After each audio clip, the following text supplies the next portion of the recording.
우선 저는 정말 한국의 역사 가운데에서 이렇게 하계 올림픽 이후에 동계 올림픽까지 제가 살아있는 이런 동안에 이게 이루어졌다는 것은 정말 한국인으로서 자부심을 갖게 되고 정말 우리를 지켜주신 하나님께 감사를 드립니다. 애국가에도 보게 되면 마르고 닳도록 하나님께서 보호하사, 그것이 우리의 교회에서 부르던 노래였습니다. 정말 하나님께서 우리를 보호하사 우리로 하여금 이렇게 훌륭한 민족의 역사를 쓸 수 있게 하신 것 참 감사하다, 이런 생각을 가지게 됩니다. 더더욱이 저는 개인적으로 강변에서 걷고 또 어린 시절에 아버님께서 스피드 스케이트를 가르쳐서 선수로 좀 나가도록 해보려고 할 정도로 그런 지도를 좀 받았던 때가 있어요. 그래서 겨울이 되면 얼음 냄새가 그립습니다. 스피드 스케이트 타고 코를 낮추고서 허리 낮추고 스케이트 타면요, 겨울에 찬 기운이 올라오는데 얼음 냄새가 아주 특별해요. 여러분 또 빙상 경기장 가보세요. 타보면 얼음에서 나오는 그 기운이 있어요. 찬 기운이. 그게 아주 저는 맡을 때마다 어린 시절의 그 아름다웠던 추억, 그 즐거웠던 시절이 떠오릅니다. 그래서 특별히 또 이 동계 올림픽이 진행되는 걸 보면서는 참 감개무량합니다. 평창도 다녀오기도 했지만은 그는 신방차 제가 다녀온 것이고, 우리 청년들이 거기서 여러 가지 경험도 하고 아르바이트도 하고 또 봉사도 하고 또 개막식, 폐막식에 관련해서 또 섬기기도 하고, 이런 것을 제가 생각하면서 더 가까이 이 올림픽이 우리 곁에 있다는 생각도 했습니다. 그런데 이 올림픽 가운데서 특별히 우리가 금메달을 목표로 한다, 이게 정말 대단한 일입니다. 아시아 선수들이 제가 어린 시절에는 금메달을 딴다 혹은 뭐 예선을 통과한다, 이것은 거의 불가능하다고 생각했어요. 아예 꿈도 안 꿨어요. 우선 체격 자체가 따라갈 수 없다 그랬어요. 제가 어렸을 때는 그 노르웨이 선수들, 그 다음에 소비에트 연방 선수들, 이 선수들은 체격 자체가 달라서 우리는 갈 수 없는 것이라 생각했었죠. 그런데 지금 이게 웬일입니까? 올림픽에 나가서 3연속 그 메달을 따는 선수들이 나오고 또 금메달을 따는 선수들이 나오고 세계 신기록 혹은 올림픽 신기록을 내기도 하고, 정말 이것을 보면은 가슴이 벅차고, 저는 특별히 제가 스피드 스케이트를 조금 배웠었던 어린 시절이 있었기 때문에 더 감개무량합니다. 정말 하나님께 감사하죠. 그리고 또 한편 생각해 보면 이 이상화 선수나 이승우 선수 같은 경우에는 인간 승리라고도 우리가 말할 수 있어요.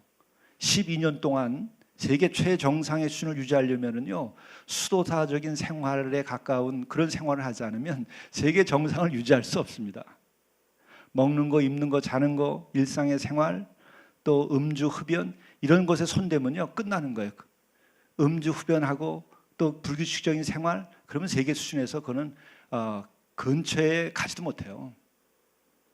그러니까 생활이 굉장히 반듯해야만 가능한 거예요. 그리고 정신이 맑고 집중력이 있어야만 가능한 거예요. 그러니까 저 선수들 눈빛을 보세요. 그 얼굴 모습을 보세요. 깨끗합니다. 건강하기 때문에 그런 거 아니에요. 정신이 맑고 집중력이 있기 때문에 가능한 거예요. 젊은이들이 여러분 정말 술집이나 드나들고 담배나 피우고 그리고 불규칙하게 생활하고 그런 사람들 얼굴이 달라요. 저 젊은이들 얼굴을 보면 저는 그 희망을 봐요.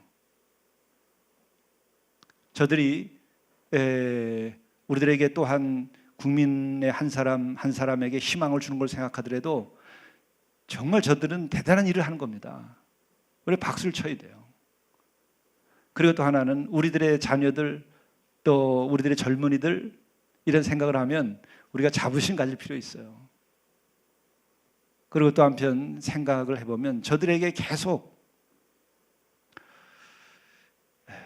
이러한 길로 계속 나가고 더 훌륭하게 자라날 수 있도록 어른들이 풍토를 만들어줘야 되고 위에서 기도해줘야 되고 또한 좋은 사회를 만들어야 돼요. 저는 이승우 선수가 마지막에 그 메스스타트 거기에서 이제 역사상 처음으로 메스스타트가 올림픽 경기 종목이 됐는데 이제 초대 챔피언이 되는 거예요. 초대 금메달리스트, 역사에 남는 겁니다. 두 번째, 세 번째랑 달라요. 이것도 얼마나 대단한 겁니까? 근데 나이가 30이에요. 이미 환갑, 진갑 다 지난 나이입니다. 스포츠 선수로는. 근데 17살짜리 동생과 같이 뛰어가지고 같이 결승에 올랐다는 것도 대단한 거죠. 그런데 그 게임을 운영할 때 보니까 선두 그룹 두 사람이 먼저 치고 나가가지고 엄청나게 큰 차이, 뭐 150m 이상 차이를 내고 달리고 있었어요. 2위 그룹이 그것을 따라가야 되는데 그때에 이승훈이 첫 번째로 나섰으면 금메달 못 따요. 왜냐하면은 그 거리를 좁히기 위해서 라스트를 이제 마지막 그 링크를 도는 힘으로 뛰어야만 그 거리를 좁힐 수 있습니다. 근데 그렇게 미리 힘을 빼놓으면 마지막에 가서 실패해요. 금메달 못 땁니다. 그런데 그 일을 정재원이 해준 거죠. 왜냐하면은 본인이 그렇게 뛰지 않으면 이승훈이 마지막 바퀴에서 뛰쳐나갈 수 있는 힘이 없게 될 걸 알고 본인이 앞장서서 바람을 갈고 몇 바퀴를 돈 거예요. 그걸 아니까 이승훈이 나중에 금메달 딴 다음에 첫 이야기가 재훈이가 너무 고맙다 그 얘기한 거죠. 재훈이가 너무 감사하다. 그리고 또 재훈이도 인터뷰하는 거 보니까 자기가 이렇게 한 것으로 인해서 이승훈 선수 이 형이 금메달 따게 된 것은 자기도 보람이다, 기쁘다. 그러니까 이것이 팀 경기가 아닌데도 둘 다 같이 결승에 올라갔기 때문에 팀 경기처럼 운영했고 그래서 우승한 거죠. 금메달 딴 겁니다. 그러니까 바로 우리가 여기서도 생각할 것은 우리들이 이렇게 힘을 합치면 되고 팀 정신을 가지면 되죠. 근데 분열하면 안 됩니다. 바로 우리는 이러한 그 매스 스타트가 아니라 진짜 팀 경기, 동계올림픽에서 가장 아름다운 경기라고 하는 팀 경기가 있는데 팀 경기에서 우리가 분열을 했어요. 그래서 여성팀이 결국에 가서는 국민들로부터도 지탄을 받고 어려움을 겪게 됐죠. 그래서 여자 팀 추월 경기가 이번 평창 동계올림픽의 여러 장면 같은데 가장 보기 흉한 장면으로 역사에 남게 됐어요. 팀 추월 경기는 제일 약한 사람을 뒤에서 밀어주어 가지고 경기를 운영하는 겁니다. 그래서 가장 아름다운 경기로 얘기하잖아요. 그런데 제일 못한 사람을 뒤에다 두고 와버렸어요, 둘이서. 그랬더니 이 일로 인해 가지고 이때 앞장서서 들어온 두 사람을 국가대표에서 자격을 박탈을 하는데 아주 영원히 박탈시켜 버려야 된다. 국가대표로서 참가 못하게 해야 되고 한국민의 품위를 손상시킨 이 행위에 대해서 그들이 책임을 지고 다시는 국가대표의 자격을 갖지 못하도록 박탈시켜야 된다고 하는 국민청원이 청와대로 올라갔어요. 그랬는데 일순간에 몇십만 명이 찍고 마지막에 50만 명이 넘었다고 그래요. 그렇게 해야 된다고.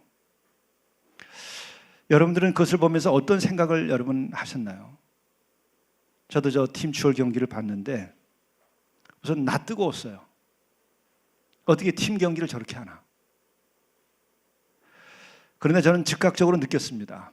저 뒤에는 뭔가 불협화음을 일으키게 한 배경이 있었을 것이다. 기성세대들의 책임이 있어요. 지도자들의 책임이 있습니다. 어떤 선수는 실력이 있는데도 나가지 못해가지고 러시아로 아예 망명을 가버린 선수가 있잖아요. 그 러시아 선수가 돼서 세계 대회에 나가서 금메달 땄어요. 누가 이 나라의 젊은이들을 내쫓나요? 누가 이 나라의 젊은이들에게 희망을 빼앗고 있나요? 누가 이 나라의 젊은이들에게 그러한 팀 경기에서조차 갈등을 만들고 분열을 일으키게 하나요? 저들이 처음부터 그랬을까요? 이미 그들을 뽑고 또 그들에게 선의의 경쟁을 시키면서 발전을 시켜야 되는 그 뒤에 지도자들이 순수한 마음으로 하지 않고 뒷거래가 있는 거예요. 이것이 대한민국을 망치게 하는 겁니다. 그것이 지금까지 대한민국을 망치게 해왔어요. 여러분, 여기서 우리가 자유로울 사람 있나요? 근데 저는 여기서 더 마음 아픈 것은 뭐냐면 이 젊은이들이 그랬다고 하는 것을 가지고 우리들이 그렇게 하지 않았으면 좋겠다고 하는 얘기를 하고 또 반성적으로 나가야 될 것인데, 젊은이들에게도 일단 책임이 있지만은 성인이니까, 그러나 우리 사회 전체를 돌이켜볼 수 있는 그 안목을 가져야 되는데 국민들이 몇십만 명이 한순간에 돌을 들고 이들을 국가대표의 자격을 박탈하고 영원히 내쫓아야 된다는 거예요. 돌을 드는 거예요. 오늘 우리들의 현실입니다. 이러한 그 희망을 갖고 달려섰던 이상화라든지 이승훈이라든지 또 그 외에 이 팀 추월 경기까지 나갔던 이 선수들 뒤에 그릇된 지도자들이 있는 거예요. 그릇된 지도력을 발휘하는 그런 이 땅의 기성세대들이 있는 거예요. 저는 이것을 우리가 정말 돌이켜보지 않으면 안 된다고 생각해요. 우리는 잘못할 수 있지만은 더 심각한 문제는 잘못하는 것에 대하여 반성하지 않고 돌 만드는 사람들, 이것이 정말 무서운 거예요. 이게 가장 반복음적인 겁니다. 근데 왜 이런 일들이 벌어질까요? 그것은 이미 성경에 다 나오고 있습니다. 성경에 나오고 있습니다. 그것이 율법주의의 오류예요. 율법주의 뒤에는 무엇이 있습니까? 율법주의는 죄를 짓지 않는 것에 대하여 말하고 있지만은 죄를 짓지 않게 할 수 있는 힘이 없어요. 다시 한번 분명하게 생각하세요. 율법주의는 무엇이 옳은지 그른지 무엇이 죄인지 아닌지를 얘기할 수 있어요. 그러나 죄를 짓지 않고 옳게 살고 바르게 살 수 있는 힘은 그 자체에 없어요. 그리고 또 하나는 죄를 지었을 때 그들이 회복되어서 새로운 삶을 나갈 수 있는 그 희망이 율법주의는 없어요. 그 율법주의가 무신론의 옷을 입었을 때에는 계급투쟁으로 나타났어요. 그래서 무참하게 사람들을 인민재판을 하듯이 사람을 죽였어요. 거기에는 희망이 없었기 때문에 그런 거예요. 율법주의에는 희망이 없습니다. 또한 희망이 없기 때문에 율법주의가 등장하는 거예요. 오늘 우리에게 왜 이렇게 돌을 들까요? 우리 이 땅에 살고 있는 사람들이 지금 희망을 잃어버렸기 때문에 또한 이러는 거예요. 무엇이 먼저인지 무엇이 후인지 우리는 그걸 따질 문제가 아니라 지금 현재 우리는 희망을 잃어버렸어요. 오늘 우리는 그래서 쉽게 돌을 들고 돌을 들음으로써 우리는 뭔가 해결될 것을 기대해요. 그러나 실제로 그것은 어둠입니다. 해결되지 않아요. 우리가 구체적으로 한번 생각해 보세요. 우리 교회에서 일어나는 일이나 혹은 세상에서 일어나는 일이나 국가나 민족의 차원에서 일어나는 일에서 그 과정과 결과는 똑같은 게 일어나요. 똑같은 인간이고 똑같은 사람들의 그 공동체이기 때문에. 만일에 우리 가운데서 문제가 있다고 해서 그에게 돌을 던져보십시오. 그 문제가 해결될 수 있을까요? 여러분들이 잘못했거나 내가 잘못했을 때 나에 대해서 여러분에 대해서 내가 돌을 던지고 만다면 거기에서 우리에게 희망이 있을까요? 새로운 것이 일어날까요? 뭔가 창조적인 일이 일어날까요? 일어나지 않아요. 그러면 문제가 있는데 그냥 내버려 두면 그것이 또한 우리에게 희망이 되고 우리에게 창조적인 일이 될까요? 안 돼요. 그것이 안 되니까 우리는 율법을 따르는 거예요. 그렇게 하지 말라, 그렇게 하면 안 된다, 그리고 벌을 가하는 거예요. 그러나 벌을 가해봤을 때 결국 그것이 새로운 창조와 새로운 회복과 소망을 우리에게 주지 않는 것을 우리는 경험했어요. 왜 그러냐? 인간은 누구도 남을 심판할 수 있을 만큼 깨끗하지 않기 때문에 그래요. 심판은 하나님만이 하실 수 있는 거예요. 그래서 우리는 우리가 돌을 들지 않고 하나님께서 심판할 때까지 기다리라는 거예요. 그렇게 되면 율법은 살아있지만 율법주의에 빠지지 않아요. 그런데 그것만으로도 인간의 역사는 사라질 수 없기 때문에 예수 그리스도께서 오신 거예요. 그게 복음의 길입니다. 그것이 무엇으로 나타나죠? 성경에서는 몇 군데 중요한 사건들을 예수님이 사건을 통하여 계시하셨는데 그 중에 한 가지는 그거죠. 현장에서 간음을 하다 잡혀왔어요. 율법에 따라서 돌을 쳐서 죽여야 됩니다. 돌을 쳐서 죽이지 않으면 그 사회에 정의가 설 수 없었어요. 숱하게 많은 사람들이 돌에 맞아 죽었어요. 그러나 예수께서 오셔서는 어떻게 하셨습니까? 죄가 없는 자가 먼저 돌로 쳐라. 자신부터 돌이켜 보라는 거예요. 그게 복음이에요. 그러면 그가 한 행위에 대해서 예수께서 괜찮다고 그랬나요? 간음을 행했던 그 사람이 괜찮다고 그랬나요? 아니죠. 다시는 하지 마라. 다시는 하지 마라. 거기서 새로운 회복이 있는 거예요. 이것은 우리들의 관계에서, 개인의 삶에서, 공동체에서, 국가적인 면에서, 민족적인 면에서도 똑같은 이 영적인 문법과 예수 그리스도께서 계시해 준 이 사건을 통해서 우리가 깨달아 알아야 돼요. 인류의 역사에서 돌을 들어서 여러분 혁명을 일으키거나 혹은 청산을 해가지고 정말 새로워진 역사가 있었나요? 역사 그래서 완성되나요? 역사는 그렇게 해서 완성되지 않는다는 것을 우리는 알았어요. 공산혁명 이후에 완전하게 인류가 깨달았어요. 그럼에도 인간들은 진정으로 깨달음을 갖지 않은 거예요. 그렇게 많은 피를 흘렸음에도 불구하고 인간은 스스로 이상적인 국가를 세울 수 없어요. 왜? 인간 자체 의지가 타락해 있기 때문에, 인간 자체가 부족하기 때문에. 물질이 부족하기 때문이 아닙니다. 인간 자체의 인간성 자체가 완전하지 않기 때문에 그런 거예요. 이걸 깨달아 알아야 돼요. 지도자를 깨달아 알아야 돼요. 그것을 20세기에 가장 잘 깨달은 사람이 누구예요? 만델레가 그걸 깨달은 거예요. 억압을 받았던 흑인이라 할지라도 그들이 정의는 아니에요. 가해를 한 백인들이 나쁜 짓을 하고 불의하였지만 그 자체가 불의 자체는 아니에요. 악마 자체는 아니에요. 인간에게는 누구에게든지 불의한 것이 다 있어요. 그러나 선도 있어요. 그러나 불의한 것이 있기 때문에 완전히 선하지 않은 거예요. 의로운 부분이 있어요. 그러나 완전히 의롭지 않기 때문에 인간은 완전히 의로운 존재라고 말하지 않는 거예요.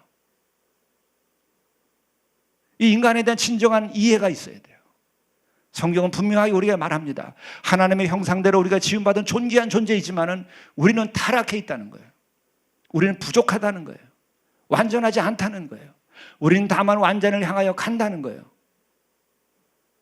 그 완전을 향하여 가는데 우리에게 1차적으로 주어진 긴급 명령이 십계명이었고 그리고 율법이에요.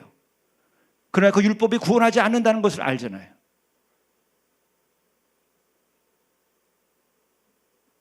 그래서 그것이 불완전하기 때문에 그리스도께서 오신 겁니다.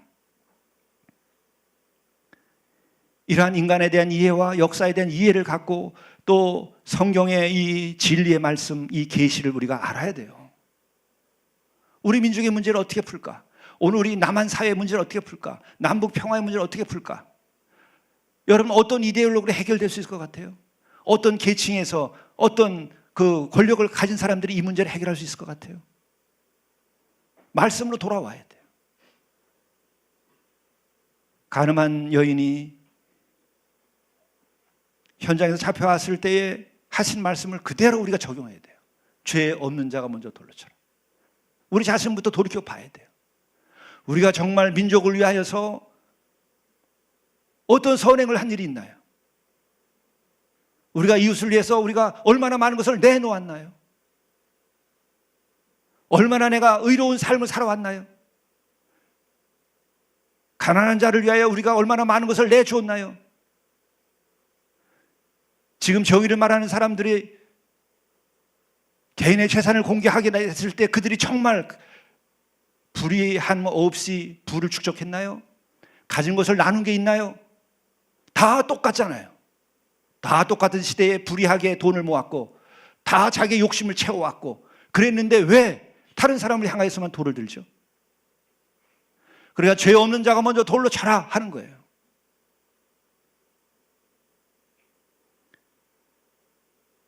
거기서 머물면 무규범한 대로 빠져요. 그러나 복음은 규범이 있습니다. 그래서 다시는 이와 같은 일을 하지 마라. 다시는 하지 말되 한 사람을 또한 우리들이 무조건 정죄할 수 없다는 거예요. 이게 복음이에요. 이게 하나님의 나라의 원리예요. 이것을 바로 그리스도인들이 실천해야 됩니다. 그래서 우리는 어느 편에 속하는 것이 아니라 주의 말씀에 순종하고 주의 편에 서는 거예요. 우리는 세상의 왕국을 위하여 세우고 물질의 왕국을 세우고 민족의 왕국을 세우는 것이 아니고 하나님의 나라, 그 의를 세우는 거예요. 이것이 그리스도인이 이 땅에서 필요한 거예요. 우리는 이 정신이 3.1운동 할 때에 나타났었어요. 그러나 곧 역사 속에서 쇠하기 시작했어요.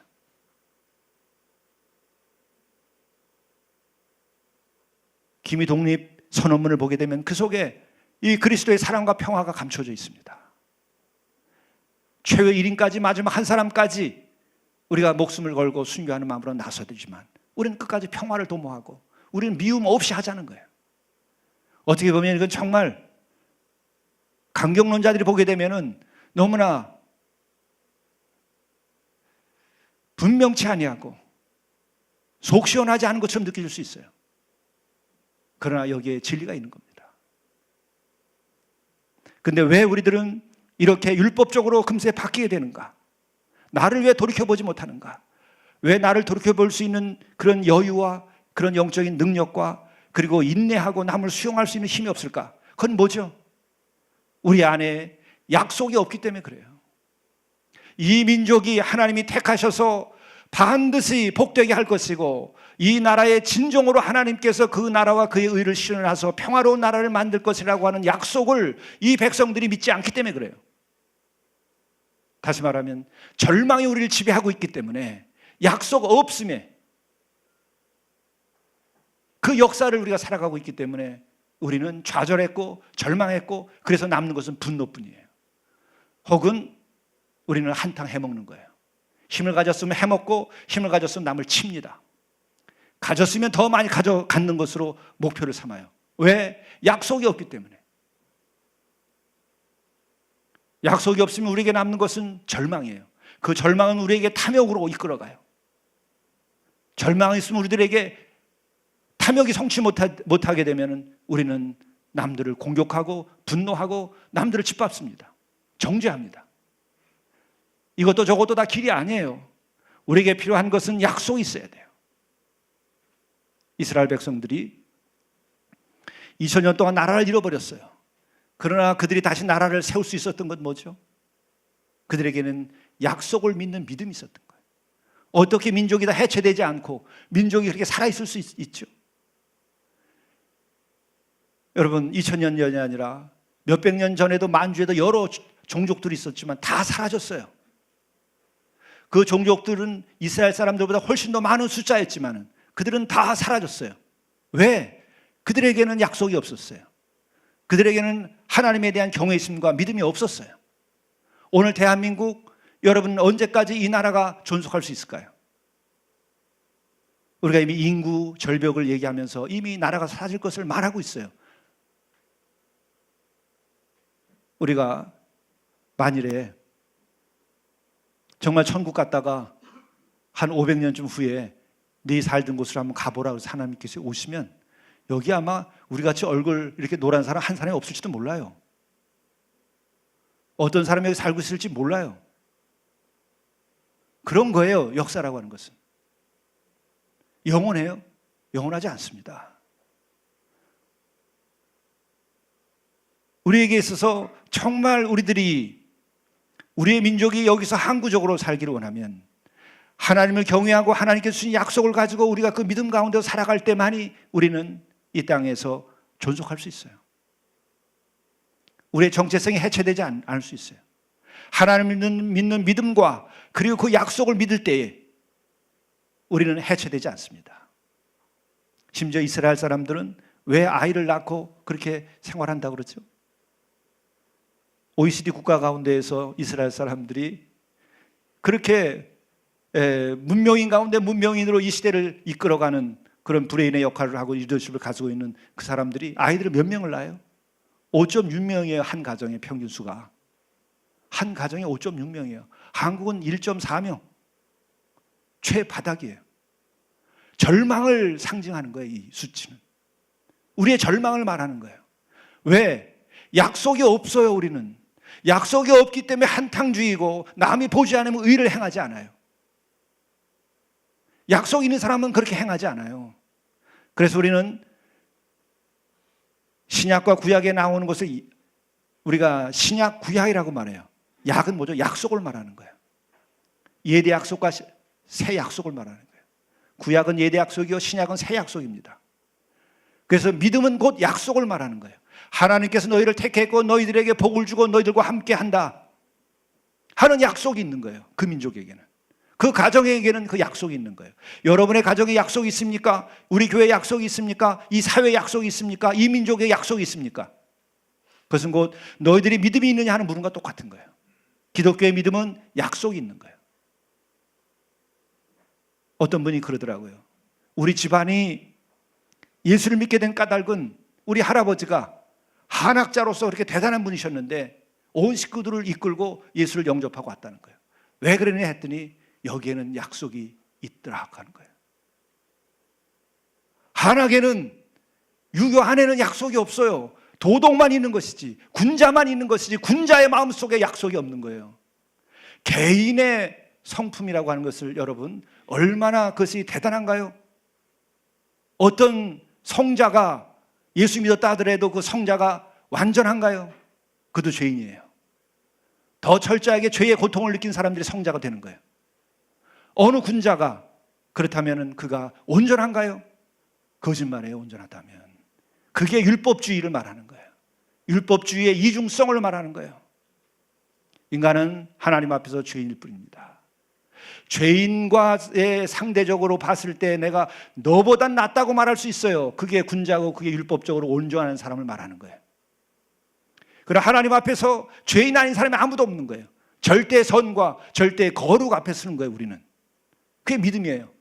그러나 그 하나님께서는 우리들이 선하기 때문에 우리를 택하고 우리가 율법적으로 온전하기 때문에 우리를 택한 것이 아니라 사랑 때문에 택한 것이고, 그래서 우리는 은혜라고 말하는 거예요. 그리고 그분이 우리의 조건 때문이 아니라 그냥 당신이 사랑하기 때문에 약속을 주신 거예요. 아브라함의 약속을 주신 것, 오늘 우리의 말씀을 볼 수 있어요. 아브라함의 이야기를 우리 새벽 기도에서 계속 지금 주어지는 말씀을 읽었어요. 아브라함의 어떤 조건 때문에 하나님께서 아브라함을 택하여 민족의 아버지가 되게 하고 또한 그에게 복의 근원이 되겠다고 얘기하셨나요? 아니에요. 하나님께서 그냥 택하신 거예요. 인간의 조건이 전제되지 않습니다. 또한 우리가 세상에 온 것도 우리의 조건 때문에 온 것이 아니라 하나님이 사랑하셔서 우리들에게 목숨을 주셨기 때문에 여러분과 내가 지금 살아가고 있는 거예요. 여러분이 이 지구에 들어올 때 입장료 냈나요? 여러분이 자격이 있어서 사람의 탈을 쓰고 이렇게 살고 있는 건가요? 우리가 뭐 대단한 것이 있어서 하나님의 형상대로 지음 받았다고 하는 건가요? 아니면 우리가 죄악 가운데 있을 때 예수 그리스도께서 볼 때에 우리가 정말 잘난 것이 있어서 우리를 위하여 피 흘려 돌아가셨나요? 아니잖아요. 사랑 때문에. 그래서 은혜예요. 기독교는 그래서 은혜의 종교예요. 동시에 이것은 약속의 종교라는 거예요. 약속의 신앙이에요.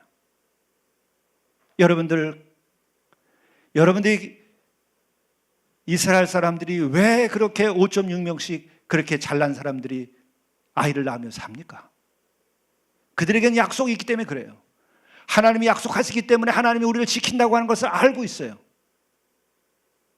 남들이 보기엔 너무나 이기적으로 느낄 정도로 그들은 자기네들끼리 굳게 믿고 앞날이 잘 될 것을 믿고 그래서 아이들을 낳고 그리고 하나 되어 사는 거예요. 그들에게는 약속이 있기 때문에. 아브라함으로부터 이삭, 야곱 다 약속의 하나님이라는 거 아니에요. 대대로. 이 민족이 지금 이렇게 분열하고 이렇게 절망하고 좌절하는 까닭은 뭘까? 먼저 정부도 청산하자고 해놓고 또 청산이 안 돼서 이번 정부도 청산해야만 된다고 그러고 다음도 또 청산하자고 그럴 겁니다. 끝날 것 같아요. 또 청산하자고 그럴 거예요. 그것으로 청산될까요?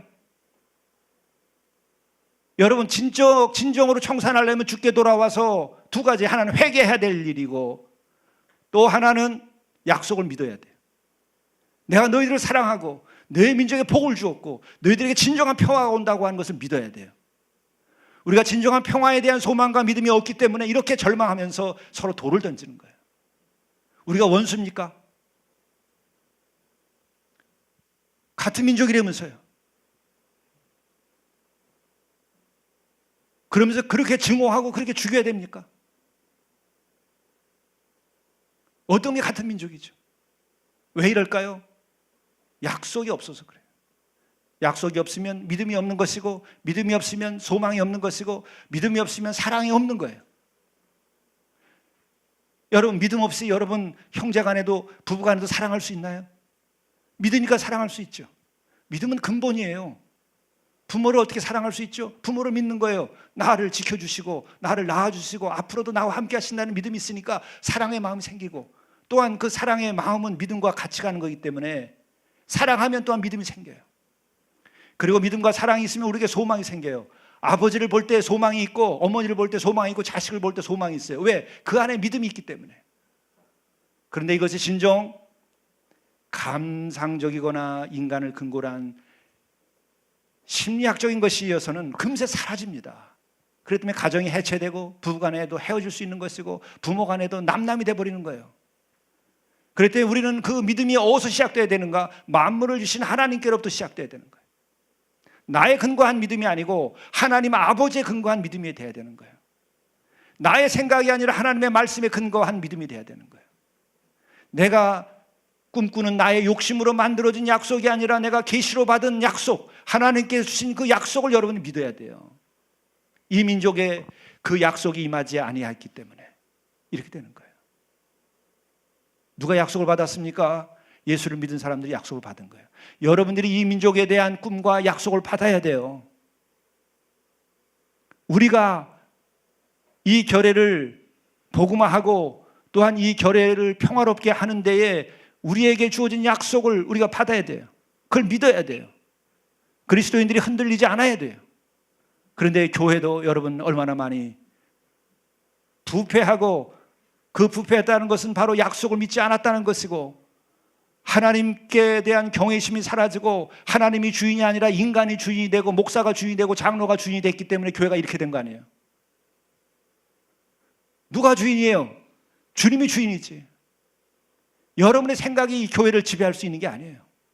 여러분의 주장이, 나의 주장이 이 교회를 지배할 수 있는 게 아니에요. 주님의 말씀, 그것이 주인이 되는 것이고 주님의 약속이 우리의 약속이 되어야 되는 거예요. 이 결례가 마찬가지예요. 오늘 이 주어진 말씀이 전부 그와 같은 것이에요. 아브라함에 대하여서 이 로마서에서도 바울이 얘기하는 거예요. 그 바울은 본래가 율법주의자였습니다. 율법의 사람이었었어요. 그가 복음의 사람이 되어가지고 비로소 눈이 떠서 믿음을 알게 된 거예요. 그러면서 아브라함에 대하여 얘기합니다.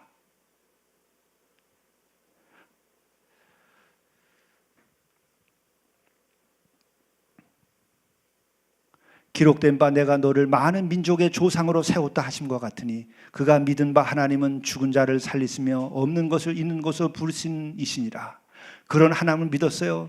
그렇기 때문에 아브라함이 바랄 수 없는 중에 바라고 믿었으니 이는 내 후손이 이가 되리라 하신 말씀대로 많은 민족의 조상이 되게 하려 하심이라. 여기서 중요한 것은 믿음은 뭐예요? 바랄 수 없는 중에 바라고 믿는 게 믿음이에요. 우리는 이것을 못해요. 지금 안 된다고 아주 확신을 가지고 있어요. 화해도 안 된다고 생각하고 있어요. 평화도 안 이루어진다고 생각하고 있어요. 이 나라는 안 된다고 생각하고 있어요. 왜? 우리들의 계산에 근거하니까. 그러나 믿는 사람들은 어떤 사람들이에요? 바랄 수 없는 중에 바라고 믿는 거예요. 그게 믿음이에요.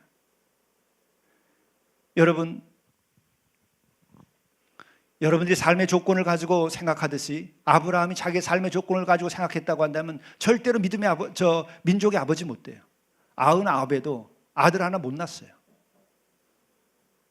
100세가 돼서 하나님께서 다시 그에게 이 수태고지를 얘기했을 때에 본인도 웃었어요. 사라도 웃고 어떻게 가능할까 하는 정도로. 그러나 하나님께서 주신 약속은 반드시 이루어집니다. 아브라함이 그 스스로 자기의 삶의 조건을 봤을 때에 아브라함도 역시 믿을 수 없었어요. 그러나 하나님을 바라다 봤을 때, 하나님을 경외하는 순간 그는 하나님께 순종하고 약속을 믿게 된 거예요. 여러분들이 정말 약속의 가문을 세우고 이 결례가 정말 평화를 이룩할 수 있는 그 내일을 우리가 얻으려면 어떻게 돼요? 지금 조건을 넘어서서 하나님께로 나가야 돼요. 지금을 조건을 따져가지고서는 우리는 희망이 없을 수밖에 없어요. 지금은 뭐예요? 한 젊은이들이 그렇게 실수를 해가지고 팀 추월 경기에서 그런 실수를 저질렀다고 50만 명이 넘는 사람이 일순간에 그 젊은이들을 죽여야 된다고, 내쫓아야 된다고 돌을 던지는 이 절망. 그들에게도 약속이 있다는 걸 모르고 우리에게도 약속이 있다는 것을 모르기 때문에 이런 일을 하는 거예요.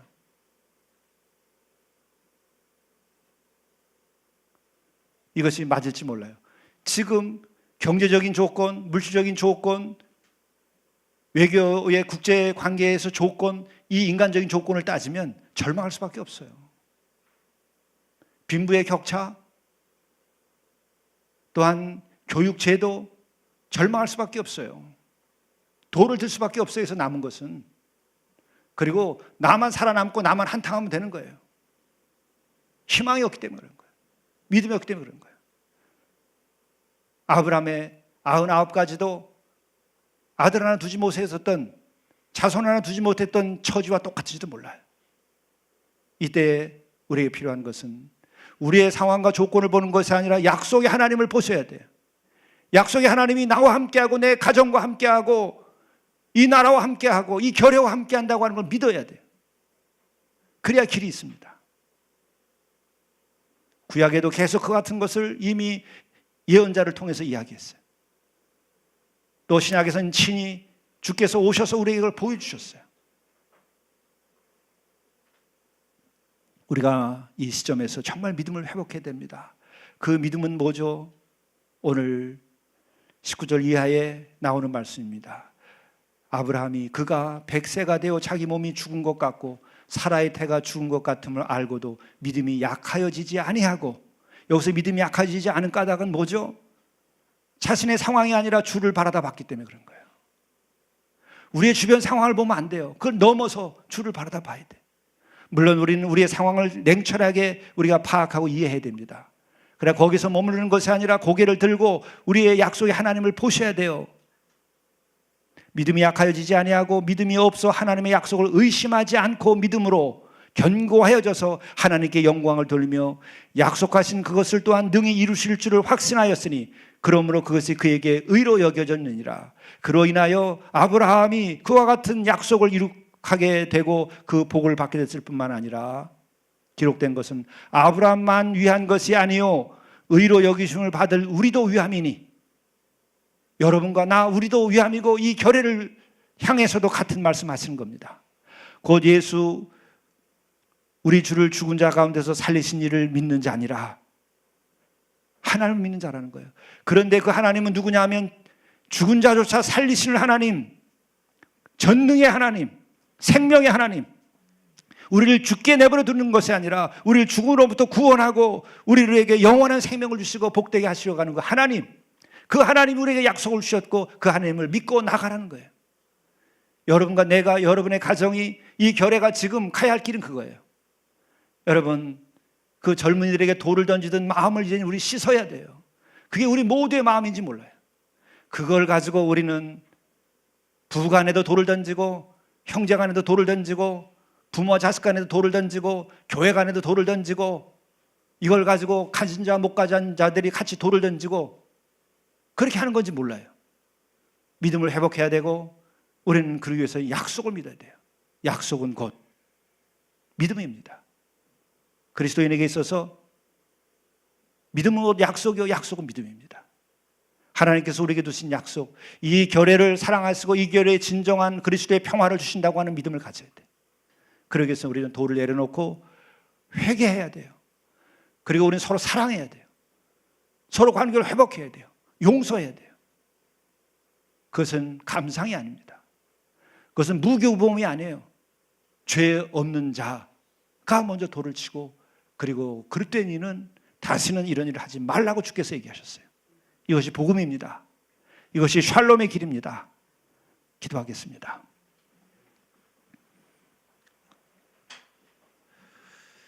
약속의 하나님, 사랑의 하나님, 전능하신 하나님,